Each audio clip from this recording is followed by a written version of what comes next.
بسم الله الرحمن الرحيم. إله ما هذله وعن ربا مدة الصومالية الشعب الصومالي ملك استعيد جوجان إن حلكن كلو داعو حالة ذلك كجرتي حالي إلا ساك وكوا بريسني حالة ذلك هو قرية فنتي حالة هذه أدوات قوية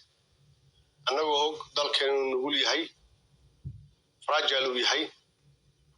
أنا أقولنا هاي دولة دمدي إني ماشي يحرك أي مرة يسمانتا إن مدحوين حسن الشيخ محمود وكرم هذه الكيسية مانديتكيسية شرعية ديسية واتن عشا كوهر أي كرم ماتي إلا حدنا وكفر يسي شرعي دراء وأن وضر أقل هين وأن سنة شيسة هين دور شوك صون نقضين أي سنة هين وأن رنتي وحان مدرر أن كدقيني وحادالك حد كجراه دقالا علوس يا مقالة كدعي أو كيني لمشاب بدن يداوع بدن يبركع آدي أدوين انتي دمتي الله نحرسته جندي فردوس الله كورابيو انت داوع هنا الله بوغدايو انت قحدي او بركعدينا waxaan ilaahay uga baryayaa inuu u fuudeeyo hawshooda waana runtii wax laga baaqsan kari aan loo bahnayn waan uga dignay madaxweyne xasan sheekh maxamuud oo waqtigiisu dhamaaday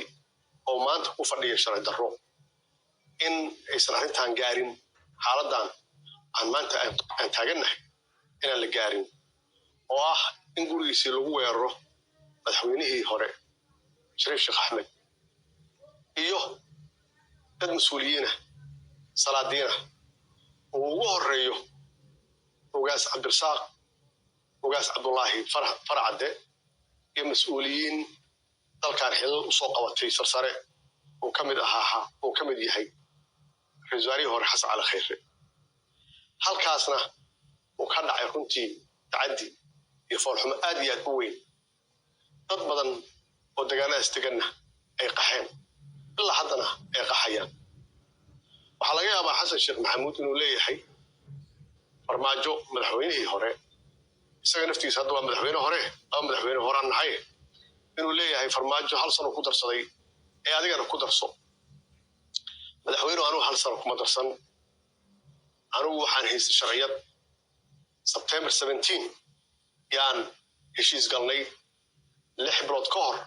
xilligii mandatekeyga u dhammaanayay wixii ka dambeeyay idinkaa diidanaa doorashada oo adaa ugu horreeyo marina galay oo halkaas ka dhibaateynaya dowladnimada iyo dagaal aan loo baahnayn halkaas ka soo waday cid ku soo weerartayna ma lahayn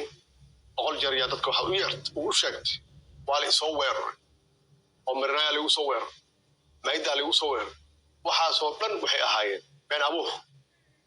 cid ku soo weerartay cid mas'uuliyiin weerartay guriyahooda ku weerartay ma jirin cid madaxweynayaal weerartay ma jirin laakiin caawa waxaad samaysay ama aad hadda samaynaysaa waxa weeye waad jideynaysaa in madaxweynayaashii hore oo xilka ku wareejiyay inaad guryahooda ku weerarto oo aad u adeegsato ciidamada qalabka sida oo aad siyaasadeynayso ciidamadaas qalabka sida ee Soomaaliyeed waxa xaqiiqo ah hadday wax dilaanna waxay galayaan cadaabta haddii iyaga la dilna cadaabta ay galayaan labada jeer maxaa yeelay waxaa tahay madaxweyne waqtigiisa dhammaaday marka amarka aad ku siinayso inay madax hore ee guryahooda ku weeraraan madaxweynuhu xaq uma lihid saxna maaha waxaan ku leeyahay mar kale wax badan baan kuu sheegay oo aan kaala hadlay oo laga soo bilaabo maxaan ku raahdaa 2 sano bar ka hor xilligii aad kaale oo isugu yeertay mas'uuliyiinta annaan ku jiray laakiin aan ka cudur daartay waan kula soo hadlay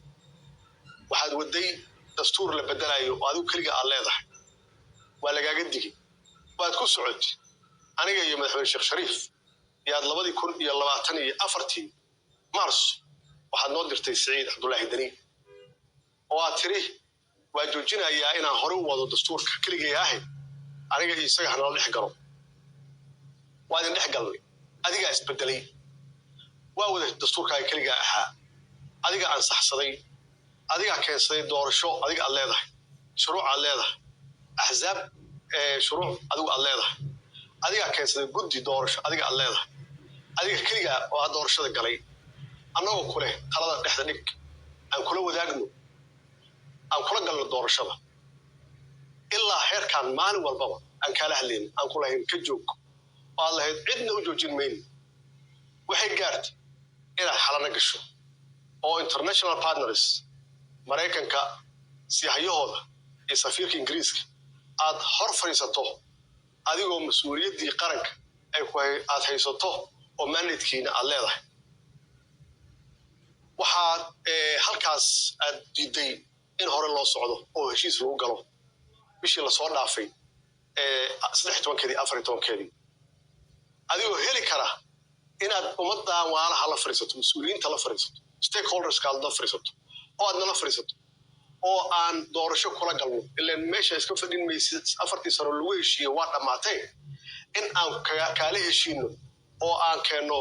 doorasho wada ogol ah adiguna aad qayb ka tahay qof walbana oo Soomaaliyeed uu qayb ka yahay maanta waxay soo gaartay in aad magaalada meel walba xabad iyo dhimasho iyo dhaawac iyo barakac aad ka geysato oo aadan cidna u aabayeelin madaxweynuhu talada dhexda dhig dalkan doorasho waa inuu galo xoog kuma haysan kartid cid xoog ku haysan kartana ma jirto cid shalay xoog rabtina ku haysatana ma jirin maantana kuma haysanaysid waqtigaagii waa dhammaaday cidna ha ku dilin cidna ha ku dhaawicin cidna hantidooda ha ku burburin talada dib ugu soo noqo xabadda jooji intaa dishay inta dhimatay waa naga wada dhimatay allah naxariisto inta dhaawacanna aan daawaysanno allah caafiyo meeshaas ha ku ekaato madaxdii hore xurmay leeyihiin sharaf bay leeyihiin inaad weerarto xaq uma lihid waxay ku timid arrintan in la yiraahdo hala banaanba soo xaq maaha soo dadku muwaadiniin maaha soo xaq uma laha inay banaan ku soo baxaan si salmi ah ay shucuurtooda iyo waxa fakarkoodu yahay ay banaan ku soo dhigaan soo hawl dastuuri ah maaha soo qodob dastuuri ah maaha maxaa ugu diidaysaa maxaa u keentay inaad la dagaasho oo aad ilaa xalay oo dhan magaalada xabad ay uga socoto waxaan rabaa ummadda Soomaaliyeed shacabka Soomaaliyeed waxgaradka Soomaaliyeed arrintaasi inay indhaha ku hayaan dalkaani xoog laguma haysan karo horaan loogu haysan waaye haddana laguma haysan karo beri laguma haysan karo waxaan u baahannahay xasan sheekh maxamuud oo aan isla nahay madaxweynayaal hore inaan gacmaha ka qabanno oo aan dib ugu soo celinno maxaan ku raahdaa miiskii wada hadalka aan dib ugu soo celinno haddaad heli kartidna inay noqoto hawl Soomaali dhexdeeda ah oo adigu aad odaygeedii tahay oo ay tahay inaad u tanaasusho waxaan rabaa ciidamada qalabka sida inaan halkan baaq uga diro waxaa la idin tababaray waxaa la idin carbiyey shaqo qaran dalka inaad difaacdaan oo cadowga dalka uu leeyahay aad u istaagtaan la idinma tababarin inaad dhinac jirsataan aad qayb ka noqotaan arrimaha loolanka siyaasadda aad qayb ka noqotaan madaxdiina ha weerarina haddii laydin yiraahdana ha yeelina maxaa yeelay waa madaxdii shalay idin dhistay waa madaxdii shalay idin tababartay waa madaxdii shalay idin qalabaysay haddii xasan sheekh maxamuud madaxweynihii hore uu isagu garan waayey inuu u isticmaalo ciidanka qalabka sida saxa ah idinku garta haddaad tihiin askar dabley haddaad tihiin saraakiil haddaad tihiin ciidan sare haddaad tihiin garta marnaba ha yeelina in shacabkiina laydinku laayo in madaxdiina laydinku laayo hore in siyaasiyiinta laydinku laayo oo amar laydinku siiyo ha yeelina maxaa yeelay sharciyad dowladdan ma laha waa in xasan sheekh maxamuud uu raadsado sharciyad uu ku bixiyo awaamiir noocaan oo kale ah laydinma samaynin laydinma abaabulin laydinma tababarin inaad dib ugu soo noqotaan shacabkiinna iyo madaxdiinna hore madaxweynaha waxaan leeyahay dhibaatada hadda jirta shacabka Soomaaliyeed haysata hadday tahay maciishada hadday tahay tan nolosha hadday tahay dhaqaalaha hadday tahay duruufaha kala duwan oo haysta iyo kuwo badan oo la barakiciyey oo adigu aad barakicis madaxweynow ha ugu darin xabad ha ugu darin dhibaato kale ha ugu darin shacabka Soomaaliyeedna waxaan leeyahay adkaysta dhibkan waa laga baxayaa duruuftan adag waa laga baxayaa isbedel yaa imaan doona dowlad caadil ah imaan doonta insha Allah waa guulaysanaa wassalaamu calaykum waraxmatullaahi wabarakaatuh